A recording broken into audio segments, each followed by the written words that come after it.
Welcome, ladies and gentlemen, back to the Boise Esports Arena. I'm your host, Bryce Jensen, joined by my co-host, Daniel, and we are here excited to bring you guys a full round of Super Smash Bros. Ultimate to round out our trifecta of games. And honestly, I think it's going to be a good one. Can Boise State continue their win streak and keep the 3 wins alive? I mean, it's a lot of pressure, but we know that Boise State's good. But we're just going to have to wait and find out and see how things go for them.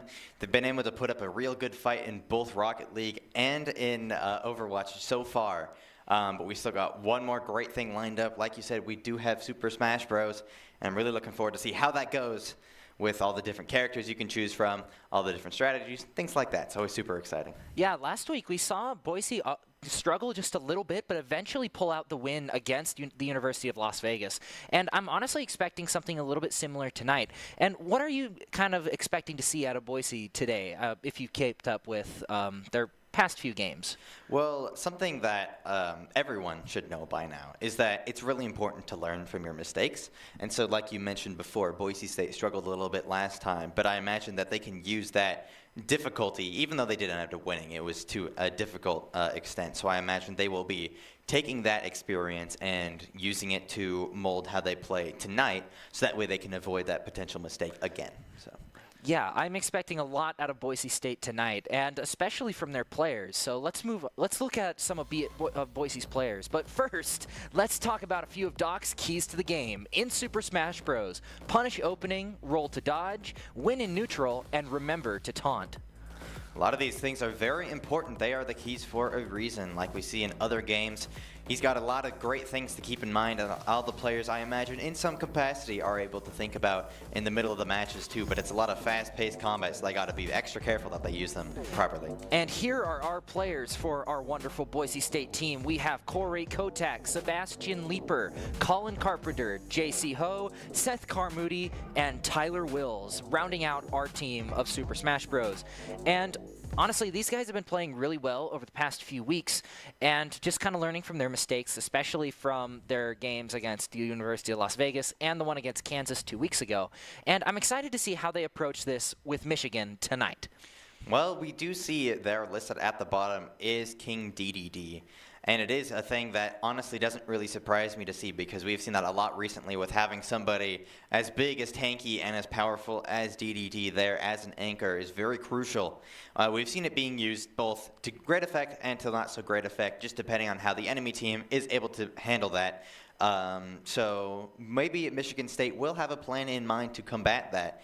If they even are able to get to King DDD, if Boise State's able to play well enough, they might not even end up seeing him. Sort of similar to Overwatch, DDD is their main staple, kind of like how Wrecking Ball is Strider's bread and butter. We've seen the King DDD out of Leia Dog in almost every single match that we've witnessed, but looks like we're going to be starting off strong with the Olimar pick out of Supersonic and the Ridley pick from the Michigan State side.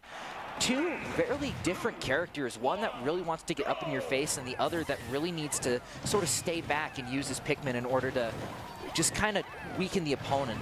Like we're seeing here, Ridley is able to get close and get a lot of damage on Olimar, but Olimar still is able to use his Pikmin, give him a little bit more room to work with, trying to cycle back to those more powerful Pikmin to use. Ridley's off to a pretty good start with that damage meter, bringing brought up to 43%. But Olimar is keeping the pressure high. Sonic is not giving them a chance to get back forward. They're trying to push through again. But there's just so many Pikmin being thrown back and forth, causing a lot of problems. And just so many projectiles coming that way, but Ridley is still able to use the range of that forward smash to just get close enough to Olimar, send him off stage for an early 92% to 36. Olimar is able to recover and just stay on the platform, but I'm not sure for how much longer he's going to be able to keep this up, since Ridley is just so powerful like we saw there, 114% almost off the map, but he is still hanging in there, and Ridley is still just trying to get close enough to get something done, but we see the command grab come out. Ridley takes the first stock of Olimar off the right side of the stage, putting a little bit more pressure onto Boise. Ridley is using these shields as well as possible, constantly blocking attacks from Olimar, and while he's able to keep throwing those Pikmin and keep dealing ever so slight chips of damage, he's able to just continue to combat that with even more than Olimar has been able to bring out so far. Yeah, just using his moveset to kind of poke out this Olimar, even to a greater extent than the Olimar himself. But we've also seen Olimar do a pretty good job at staying away from him and only going in after a lot of Ridley's attacks, which do have quite a bit of end lag. But we do see that command grab come back out and almost send Olimar off. Luckily, not quite at the percent that he'd be immediately taken out, but he is still down 1 stock in this matchup. But Ridley, at 138%, needs to be careful. You see Olimar changing to a more a strategy where they can get more up in their faces rather than just throwing the Pikmin back and forth. But they seem to struggle a little bit as Ridley is able to continue to bring up the damage. Now bringing up to 108%, nearly matching Ridley's current health and getting thrown off the map, taking down the 2nd stock while Ridley still has all 3. Olimar's in a pretty takes him out immediately afterwards. 1 for 1, but Olimar is still down 1 stock, so he's going to have to play this incredibly well, even to just bring Ridley down 1 more, getting him in a better, getting his team into a better position. However, with the play tonight, as long as he's able to whittle down Ridley without getting super close to his really heavy attack, but we do see Ridley get off the stage along with Olimar. Can they recover? They both do, just barely, and Ridley missing that command grab onto the Olimar. But 61 to 46, this is still, Olimar still is in a position to take that 1st stock, or that 2nd stock, I apologize, off of Ridley. But now that Olimar's at 93% and being edge guarded by Ridley. Fireball spam is brutal. Yeah. To recover, but man, that dealt a lot of damage that he could have avoided if he hadn't been stuck off the ledge like that. That side smash to take him out. Wow.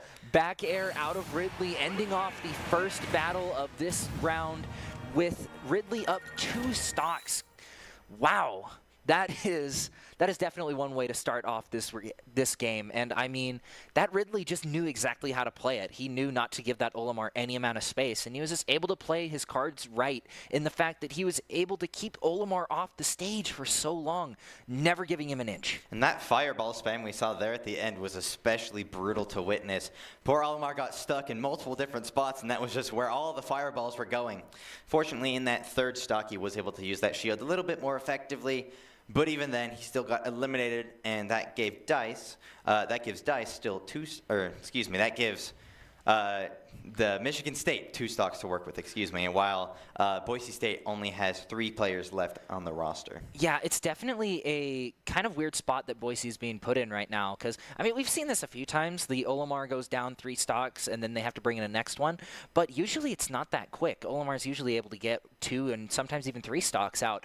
So, honestly, in your opinion, who do you think they're going to bring out? Because on the roster, it looks like they're going to be bringing out a Wolf, a Joker, and they're probably saving that DDD as an anchor. Yeah, I imagine that it's probably going to be Wolf. Usually we do see it going in the order on the screen. That doesn't mean it is entirely what's going to be happening, but we have it in that order because that is what we're most likely expecting. And having somebody like Wolf who maybe will be able to get a little bit more of a surprise attack onto Ridley than we had seen beforehand could prove to be very helpful, but we'll just have to see what happens here. Yeah, Wolf being one of those characters that can play really well from a distance and really well up close is definitely mimics Ridley in that sense. But we are going into game 2, and the anchor gets brought out early. DDD up against Ridley. This is the first time we've seen DDD out before the final 3 stocks. Maybe this is exactly what they need. They know that Lei is very good at playing this DDD, and imagine having somebody else to go up against this up-in-your-face kind of character like Ridley could make all the difference here. Yeah, but we do see the Animal Crossing Village stage get brought out first. This should be more advantageous to the DDD pick here, since he does have a lot more verticality to work with, and those Gordos can do a ton of damage. As you're seeing here, Ridley already down to 97%, and falling, spiked by DDD. Can he get back? Oh, he gets back just barely. But at 113%, how is he going to approach? Oh, Gordo bringing it up to 129 back smash. DDD takes the 1st stock of this round. And at Wow. 0% nonetheless. Not a single hit was landed, and he's continuing to keep that pressure on. Finally taking the first couple of hits, but he's still got 3 stocks to work with versus Ridley's 1. Yeah, DDD is one of those characters you don't want to get up close to, but you can't really stay away from because of that Gordo and his big old hammer. But I mean, we just saw it with that first kind of exchange, how he just could not get close. But now Ridley with a command grab, Boise down to almost 50% and falling. But Ridley is still only at 1 stock and is able to get the DDD off the map where he can start to edge guard, which, I mean, that fireball spam coming out, well, it's just like we saw before with that Olimar. That's very dangerous, especially because he seems to know the exact spot to stand for when that gets brought out. Grab out of DDD, forcing Ridley off the stage into a weird spot with the Gordo, is able to push it back, but is still off the stage. Finally able to regain stage control, back smash, not a back smash, a back air into the first stock off of DDD, which is unfortunate. But we do see Ridley now, Wow, forward air. Now DDD has finished off Ridley, only putting Boise at a 1 stock deficit now. That combo there at the end was brutal. Ridley kept that pressure high and dealt so much damage, but then all of a sudden, boom, that health went from like 50%, well, to gone, I may as well say. Just, but yeah. It really went from like one side to the other, like how DDD was able to take just complete control over the stage, and then Ridley was able to take that control away from DDD, and then DDD comes back swinging, metaphorically and figuratively, with that big hammer. And literally. Just being able to get that stage control back, but he did end up losing 1 stock in the exchange. Boise is still down. What do you expect out of this on Michigan's side? Well, for Michigan, I imagine that one thing that would be helpful is, well, I suppose the Falco. That may as well answer our question. Oh, but yeah. Having a more ranged character going up against a big heavyweight like DDD might be helpful. But that Gordo will still get up in his face, so it'll still make things very difficult for Michigan here. Yeah, Falco is also really, really fast, and as long as he doesn't get hit by that hammer, he should be good. We haven't seen the range projectiles come out on either side. Oh, nope, I spoke too soon. There goes Falco, but DDD with the first blow, but countered immediately by the Falco, bringing both players to around the same percent. And honestly, Falco's kind of in the more precarious place here. Since he is the lighter character, he can be knocked around a lot easier, so he has to play it a little bit safer. But since he does have that reflectability, it means DDD is forced to not use his Gordo as much as he'd probably like. And that Gordo is especially difficult to land when there's all these platforms. Oh, wow. Forward tilt almost takes Falco off the stage, but an excellent recovery allows him to get back, get that combo, and both players that are around the same percent once again. Yeah, having those platforms to hide under is helping Falco out quite a lot because the Gordo will bounce over the top of them. It's very interesting to see him hiding underneath them, just so that way he can dodge all the Gordos being thrown constantly. Yeah, both players being at around the same percent is definitely to more Falco's advantage here, since he has a stock to not waste, because no stock is ever really wasted, but he's got a stock to sort of play around with, feel out this DDD, since they are still up 1. And DDD really needs to find a good few stocks here in order to even out. And we see Falco trying to keep the pressure high, but that Gordo knocked him clean off the stage almost, and taking down that first stock. He's able to stay alive even then with 117%. They're a very balanced match right here. Both players are constantly at similar health. Oh, with that side attack, taking down that first stock. Yeah, like I said, the Falco is just launched so easy by heavy attacks. But there goes DDD with the forward air into Falco, which is unfortunate. DDD's gonna have to find a way to get 2 stocks with only his 1 if he wants to even this up for Boise. But you know, we've seen it before, and I'm sure we'll see it again here tonight. But from the looks of things, he's gotta have to step up his game. 43% to 18. Falco is clearly in the lead right now. Having a character as wily and as small as Falco is making things difficult. He's still able to land the damage here and there, but he's just been jumping all over the place, not making it hard for DDD. Oh, and that combo right there, bringing up to 73%. he does not have much here to work with, as Falco keeps the pressure high.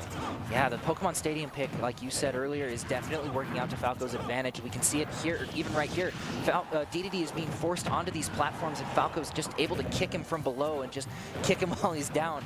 But DDD up at 115, Falco at 58. He can't let up for even a second, but there goes DDD, not able to tech in time, and Falco takes the round with 2 stocks to spare, increasing Michigan's lead by 1. They have a very high lead right now, and poor Boise State, they're doing their best, even with somebody like their DDD being brought out. Their Falco is just a very good counter, because while DDD is very strong, does not really go anywhere when attacked, having somebody who's much smaller, faster, with range nonetheless, made it very difficult for DDD to get up close, and we saw that being brought out to its full advantage there. Yeah, Falco using his speed to just zip around the stage at lightning speeds, using those platforms to his advantage so DDD couldn't drop, just getting the damage that he needed in order to get those 2 stocks that he needed was definitely what we wanted to see out of the Falco, and it was probably it's what we could have expected. We wanted one of those faster or they probably wanted one of those faster players to help the Spartans sort of get rid of that anchor that DDD was. Something else that I'm noticing is Michigan State has been doing an excellent job at blocking and parrying. I'm seeing the shield get brought out many times, more so than we've been seeing from Boise State, and it has been done very effectively, because Boise State is put in a spot where they're having a hard time getting any damage brought out. So while they're still able to take down stocks and be able to deal damage where necessary, Michigan State's just being a real big pain when it comes to blocking so many attacks. Yeah, and to get that in addition to Falco's down special, which is a reflect move, it sort of restricts one of DDD's most pivotal abilities, which is that Gordo just not really being able to go in with that fear of it just reflecting and dealing a ton of damage back to the user. But I'm interested to see how they go into this next round with the Joker pick into Falco, trying to match speed for speed, and this should be interesting with the Pokemon Stadium small pick. I expect this to be a little bit more balanced than we saw last time. Like you said, speed for speed, so seeing both of these players be able to dodge each other much more efficiently than DDD might have been able to. Might make this more balanced than we saw in the last round. Yeah, I would have expected the Joker to come out more from the Ridley, just to get that just to use that Rebel Guard to his advantage and build up his persona super fast. We are seeing it built up really quick here with Falcon just getting tons of damage, but that persona comes out with the counter to end that streak early. And now Falco might have to run away a little bit here. Arson is an incredibly powerful ability, just allowing Joker to do a ton of damage, in which we can see here Falco's already at 46% from 0 pretty much, but Joker at 100% right now and just needs to play this a little bit smart, especially with Arsene finally going off cooldown. Joker's able to keep a lot of damage high, but this Falco is proving to be very dangerous, doing well against a big heavyweight character and now doing well against a smaller character. We just started the round, of course. We can just have to wait and see how this pans out.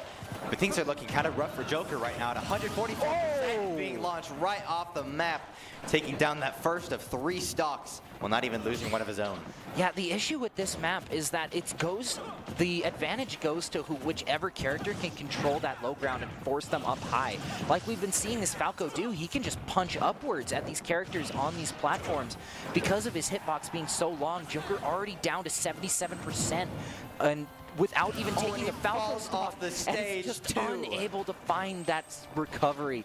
That is unfortunate, and the last thing Boise wanted to see out of that exchange. And Falco took 0 damage on that previous encounter. Obviously, we see here now that it's changed, Joker being able to deal a little bit of damage, but only 1 stock remaining versus 2 for the Falco. It is a very tough spot for Boise State right now. Yeah, if Falco can manage to win this without losing a stock, that puts Michigan up an extra 3 stocks in the matchup, putting a ton of pressure on their final player to do honestly what everybody else couldn't, and just get those 3 stocks down with 1 person.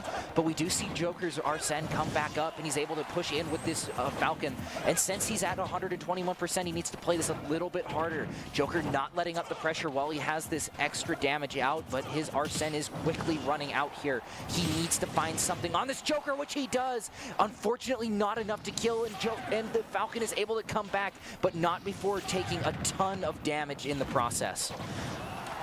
When we see it being brought out even more, Joker able to launch him off the stage once again. He's at 152%. Joker's able to keep the pressure high, but Falco was able to get back to that neutral stage. And now is comboing Joker, who is very, very high on that damage counter. Very, like, the next big attack might mean what happens. With this next stock, and we see that being brought to Falco. They're now both down to 1, but Joker is at a huge disadvantage here, being at 105 versus the 0. And there comes back to bite him with the forward air from Falco. Round with Falco still having 1 stock remaining going into Boise's final player. You know, in the Halloween spirit, I expect things to be scary, and I am having to say that this Falco fits the bill perfectly. They've been able to take down many, many stocks on Boise State's side, and they are still kicking. The only one left is Boise State's Wolf from the dock, and that is all that they have left to go up against the many 7 stocks that Michigan State has to work up against. And especially with this Falco being so dangerous for Boise State to go up against, this is looking very, very problematic for Boise State. You know, I think there is still hope out there. We saw Wolf clutch up a lot of fights that should, in theory, not be winnable. But at the same time, I am a little bit nervous since the Falco has been able to take out 2 players with only 3 stocks and still having 1 remaining. It's all going to come down to who utilizes the terrain the best. And I feel like we've seen the Falco, do the better job at just controlling that low ground, punching upwards, and just getting those stocks in places where you wouldn't expect it. We'll be seeing that in this next round too, I imagine, as we get things set up for the potential final fight of this first round, depending on how Wolf does here. We might be seeing how well Falco is able to continue using the maps to their advantage, something that is always very crucial. But maybe Wolf has that similar skill at their disposal and might be a bit of a pain for this Falco to deal with. We'll just have to be seeing here soon as we go to this final, or potentially final match. Yeah, potentially is a big word there, since Wolf, in theory, does have the advantage in this first round, with Falco having only 1 stock to his name. Wolf also being a heavier hitter, while we did see King DDD unfortunately fall, even though he is a very heavy character, Wolf is also kind of quick for how much damage he can do. And we see those blaster fires being traded, which allows him to just get some early chip damage, putting him in an early lead. But I mean, 1% really isn't that much in the grand scheme of things. Speaking of leads, we see that combo that we've been seeing get brought out multiple times by this Falco being put on the Wolf. Just the same we saw before, now putting him at a disadvantage, but Wolf is trading that damage right back onto him.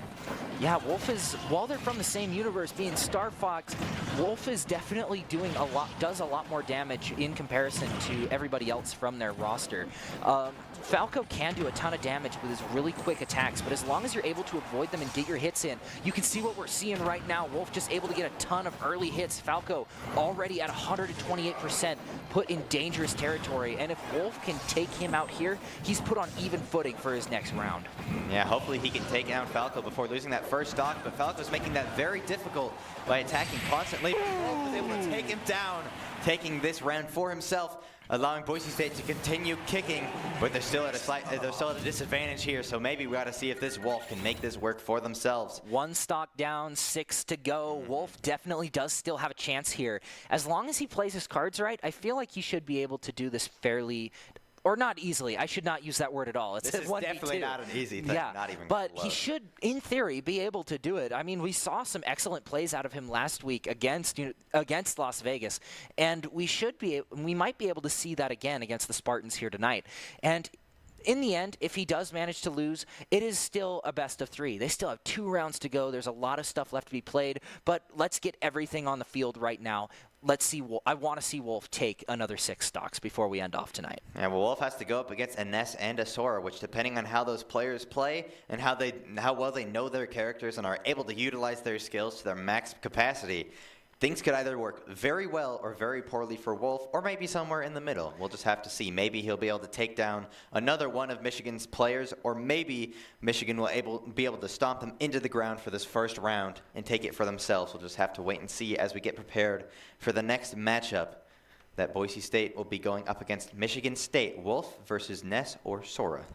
Honestly, I feel like I want to see either the Ness or the Sora out of Michigan, just because, or not. I guess I should say that they're the only two to choose. But I want to see the Ness because Ness is really fun to just watch. He's a really light character, but he's also really heavy on projectiles. But I mean, I could be proven wrong as we move into this next round, as I have been quite a few times now. Yeah, well, this Wolf seemed to have played very well against a lightweight character like Falco. So maybe going up against Ness, having that similar weight to go up against. Speaking of Ness, maybe we'll see that Wolf will be able to use that similar strategy like they did last time. I finally get a right prediction. Let's go. As we go into what could be the last round. I hope it's not. I hope we get to that final round territory. But Wolf getting an early lead up 21-0. But Ness is returning the favor, bringing it around to even. Just trying to keep Wolf off stage with all of Ness's projectiles. Just being able to control that space. But Wolf still being able to get in really close to just put the pressure on Ness. Those claws can be especially dangerous, but Ness is just shielding like it's nobody's business, keeping the pressure high, keeping that damage up, making it very difficult for Wolf to land any proper hits. We say he was able to land a few here, but Ness is able to trade them back too right afterwards. Yeah, Wolf is kind of has to use his blaster sparingly. Since Ness can use his down special to heal off of projectiles, and because it's so slow, it's really easy to read, but we still see Wolf getting a ton of damage out onto Ness while he's in the air and relatively defenseless. Currently, we see him almost up to 100%. Wolf, while Ness is only at 75%. He's able to keep that number crawling up slowly but surely for Wolf, making things difficult. Getting launched off the stage, losing the first stock to Ness, who's up at 85% right now. And this Wolf is just taking even more damage. Ness got him right off of that invincibility platform, giving the pressure high as soon as possible. Yeah, Wolf is just struggling to get down. Ness is kind of a floaty character, but if he can get you into a spot where he wants you and just starts juggling, you can't really do anything against it. And I feel like Wolf is starting to learn this a little bit the hard way with just being all over the stage and not really able to get a good hit in, which he really needs. Ness is kind of in a dangerous spot here because he gets hit once and he's most likely sent off stage. As I see there with the forward air. Right. And Ness gets his first stock taken of the night, but with Wolf at 90%, he's got to get up close to this Ness and get these stocks out quick. You see him trying to do that, but Ness is jumping all over the place, keeping that shield up and landing multiple hits onto Wolf, who got comboed right off of the edge, losing that second stock versus Ness, who has 2 remaining.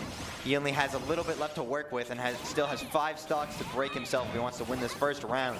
But things are looking pretty grim as that damage keeps crawling up.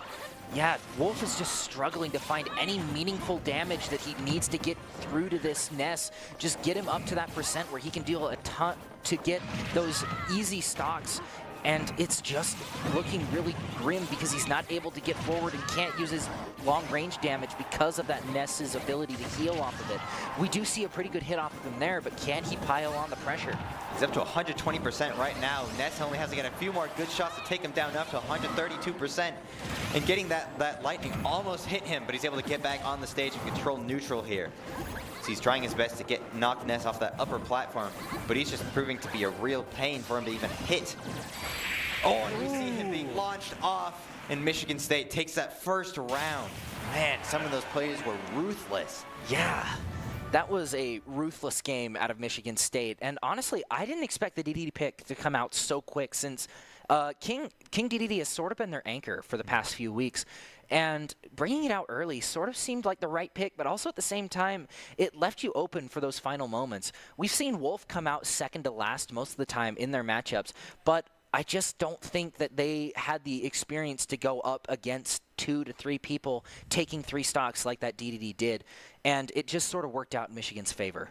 Yeah, having just being able to take down multiple stocks, while having so many problems being thrown at you constantly, especially with how good the Ness and the Falco and the Ridley too. You can't discount them. We didn't see all of the players, unfortunately, but we might be seeing that up here in the second round, depending on if Boise State is able to make a comeback here. Hopefully we will be able to see all 4 characters from Michigan, which in tandem means that we hopefully might see Boise State take this one for themselves. I would love to see it. Just being able to see all the players is awesome. And honestly, it's more fun when you get to see every single player in Smash Bros. Everybody plays characters a little bit different. Sure, there is a meta in how you play every single character, but everybody has their own dramatic flair, if you will, in how they play.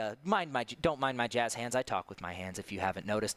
But everybody has their own little style on how they play every character. So it'll be interesting to see how this plays out. Yeah, well, sometimes those styles are just scary for the enemy teams because those styles can range from all kinds of different things, and you have to figure out what those styles are mid-match, because we saw how Wolf was having to learn both how the Falco was playing as well as how the Ness was playing, and we can say that too for the well, for everyone else, but just especially for that Wolf who had to go up against two different characters. Something that makes Smash so nice is what you said about having the different play styles. That also means, conversely, the teams are going to have to learn how the enemies play. So it makes it very, very difficult.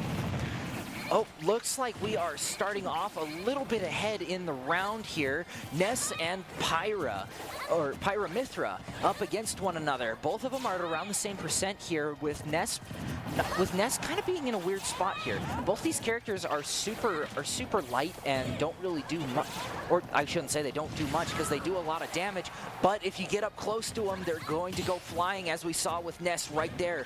Pyra and Mithra just not really able to find an opening, with Ness being able to find that up throw, sending Pyra off the edge and just into a downward spiral, unable to recover, allowing Ness to take that first stock. Yeah, we appear to have faced a little bit of technical difficulty, starting off about 4 minutes ahead than we should have initially.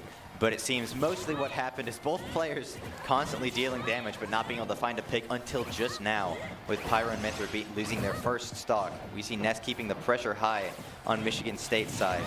But Pyra's doing their best to deal that damage, to take down that first stock, but he's just not giving them a chance to do so. Oh, and the directional input saves him right there at the end.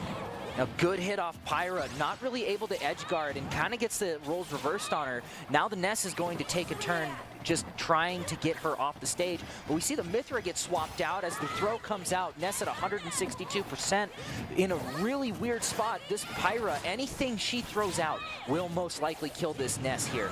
As we see down air, just but he survives nonetheless. With the directional input, is able to survive and get back to the stage, and is unfortunately for Boise unable to be edge guarded out of it. And up to 187%, 192, 100%. He stays alive even then. We do not see the damage meters getting brought this high very often, but this Ness refuses to die until now. Being taken down, losing that first stock at a slight advantage here, with Pyra and Mithra being at 54% and climbing as they constantly pepper the damage the moment they get off of that revive platform. Yeah, Ness just dropped down, did a ton of damage, and is still climbing. Mithra at 120% and going up. Ness only at 11 going into his second stock. Boise is at the disadvantage here, but I feel like they still can play this really well with this matchup, since Pyra and Mithra can both deal tons of damage to these light characters. As you're seeing here, Ness already up to 39% from one combo, but now Ness has to find that one source of a high damage to get Pyra and Mithra down that second stock. Ooh, having the wide amount of space that those hits can cover from Pyra and Mithra is very helpful and proving to be difficult for Ness, but he still gets the elimination and is still at 2 stocks versus her 1.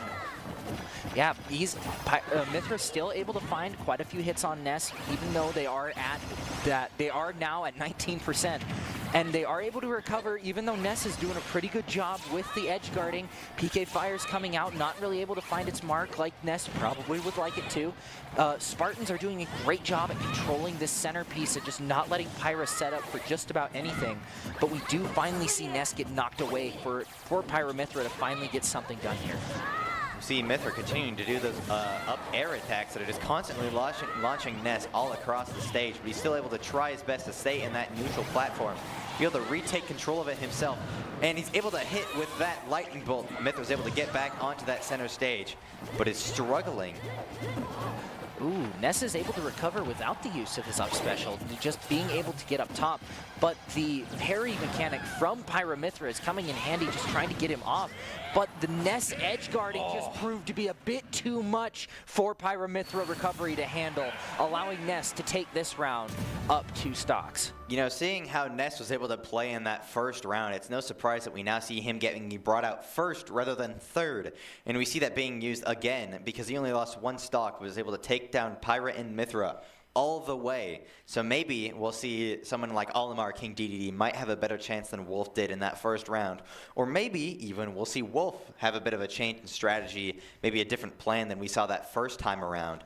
We'll have to see how things go, but it just depends on what Boise State ends up picking next to go up against this very, very problematic character. Yeah, Wolf may be coming back in for a revenge tour. You never know. I mean, if I was the Wolf player, I'd want a little bit of revenge after that showing, especially with getting so close, but just unfortunate circumstances leading to some of the final stocks being taken.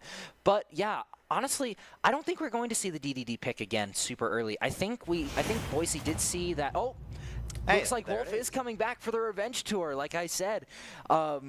You have been on par with these predictions. Yeah, so I know, right? I mean, normally I am like a country mile off of these predictions here, but Ness sort of stalling out the stock take here, but eventually he does go down, bringing it up to the fair fight where we started off last time. Wolf able to get that early projectile spam, but Ness is still able to find those cheeky little combos that get him a ton of damage early on, and all of the percent is just healed up thanks to his down special that Wolf just keeps feeding with his blaster.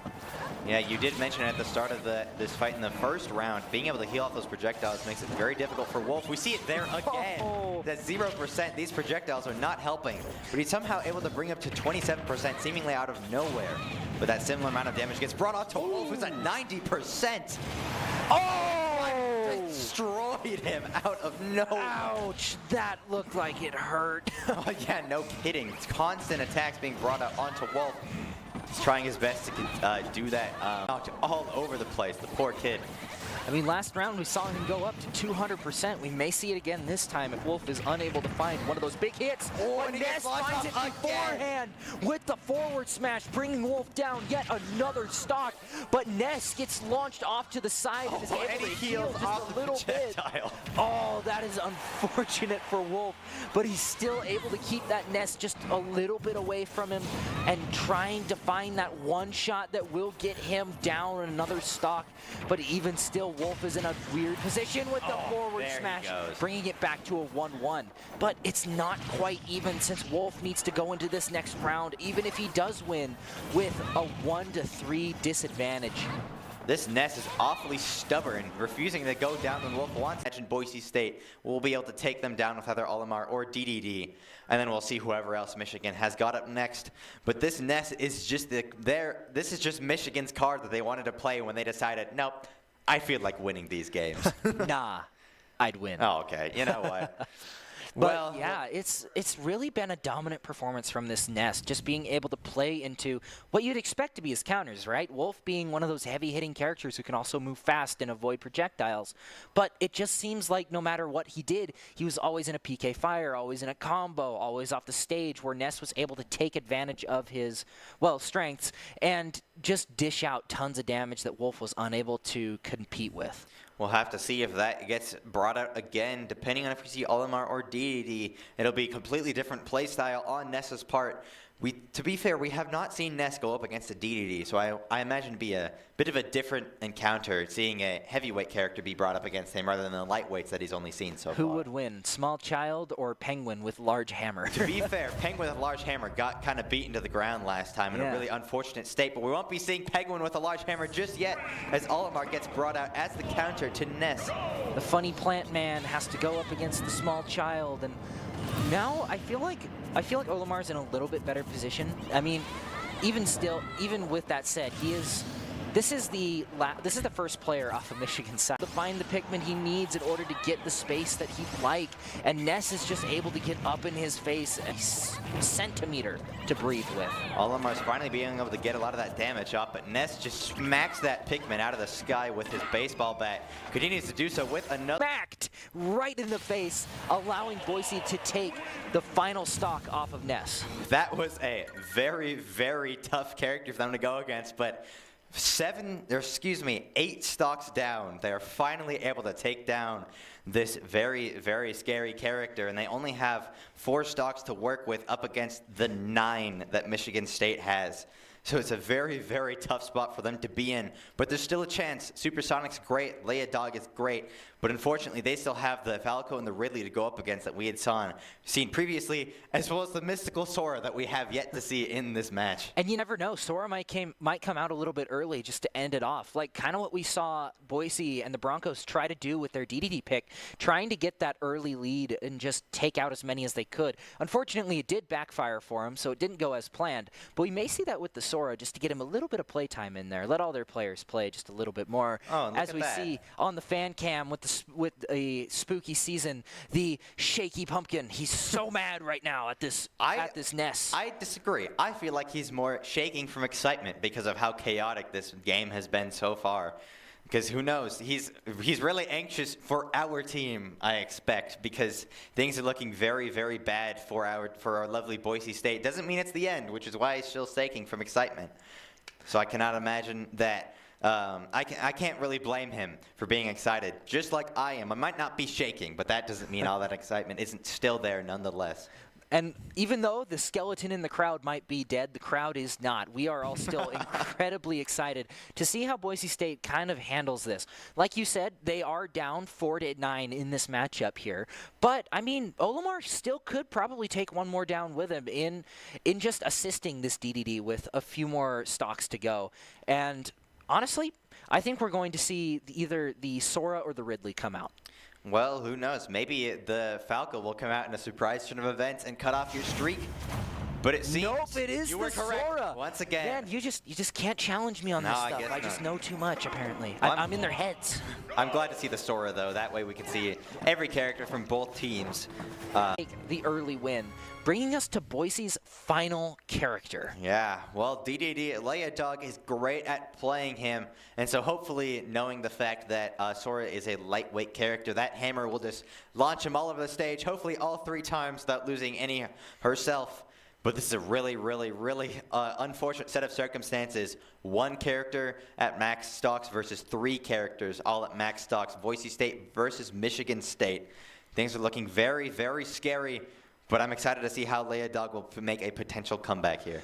I think we're going to see it. I think we can see a 9 stock. Oh, we can see a 9 stock. I mean, if you think about it, if you only lose 1 stock for every 3 you take, you'd win.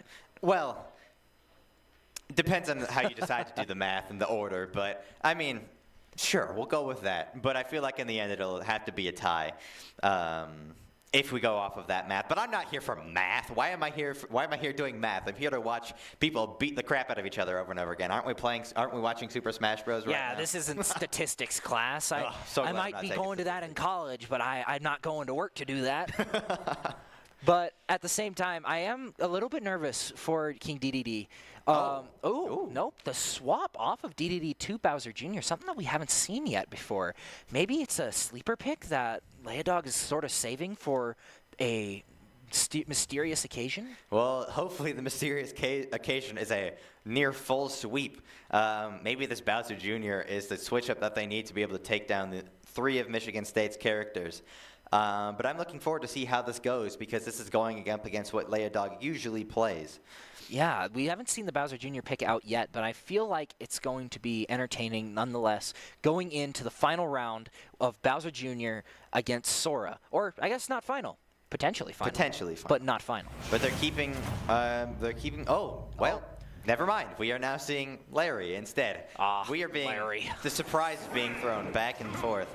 Maybe Larry, well, I guess, kind of is in a similar boat as Bowser Jr. Yeah, I mean, they are the same character moveset-wise, but I mean, it's Larry. He's amazing. Like, look at him. Look at that hair. But I mean, that hair is not going to mitigate the 21% he's already up. Dishing it out almost immediately back to Sora. He's already up to 31 in this matchup. But I mean, it's all going to come down to who takes this first stock. As long as Boise can keep their stocks as long as they can keep their stocks up high, they still have a chance in winning this. Yeah, well, the damage is being traded by both teams. They're kind of at similar levels. Characters are at similar percents and edging dangerously close to a death percent. Well, and we see Larry is at the unfortunate end right here at 150% versus 121%, but he's not giving in just yet. He's able to stay alive throughout all of that chaos. Ooh. Oh, and smacks Sora right off the edge out of nowhere, taking the first of 3 stocks. Oh, immediately returned gets hit right immediately by Larry in this matchup. That's unfortunate for Boise High, and we haven't really seen any large attacks to send people flying quite yet. You see, Sora was able to get back on that neutral platform as Larry attempted to take down a second stock, and he's continuing to be able to dish out good amount of damage. Well, but this Sora is not going anywhere just yet. He's trying his best to stay alive even at the 41% difference. Yeah. Sora does. He just lets off for just a second, allowing Sora to get the up smash and bringing it back to a 1v1. Or, I guess it's not really a 1v1, but I mean... Always been a 1v1, technically, but a 1 stock versus 1 stock. Yeah. Oh, man, but this is extra difficult because Sora is at 81%. But if he's able to take down this last stock, that will be the entire thing in the bag for Michigan State. Yeah, getting that juggle he needs just to get Larry back up to a percentage where he's somewhat equal. Sora's doing a good job at keeping him away for just long enough to get his attacks in, but also using his specials to zone out. Larry is from getting a good shot, and he gets it. Larry with only 1 stock left to his name, allowing for Michigan to win this matchup 2-0. Wow. That is kind of unfortunate for Boise. It truly is. Yeah. Especially considering the fact that there was a streak going with wins there with Rocket League and Overwatch, but yeah, well, unable to finish out the trifecta. But you know what? In the end, that's okay. As long as they learned from their mistakes a little bit and go into this next matchup next week a little bit more confident, a little bit more I know what I'm doing, because at some points it seemed like they just didn't really know how to counteract a lot of things. Like we saw with the Ness. Ness being able to take, what was it, 7 or 8 stocks before finally going down? We'll just go with that. But yeah, those so many of Michigan's characters were, well, every single one of Michigan's characters were dangerous, especially with the Ness. But we saw Sora being brought out right there at the end, causing problems for the poor Larry, who's at the brunt end of that Keyblade. And so unfortunately for Boise State, they put up a real good fight, but Michigan State just seemed to have a bit better, they seem to be a bit better in terms of skill, strategy, general knowledge, whatever it may be. It allowed them to take this match for themselves. Yeah, I definitely agree. They just had a better showing overall, and I feel like Boise hung in there well with what they had to offer. It was just unfortunate that Michigan powered through a little bit harder. But that's going to conclude tonight's broadcast. Thank you all for tuning in, and we will see you all next time.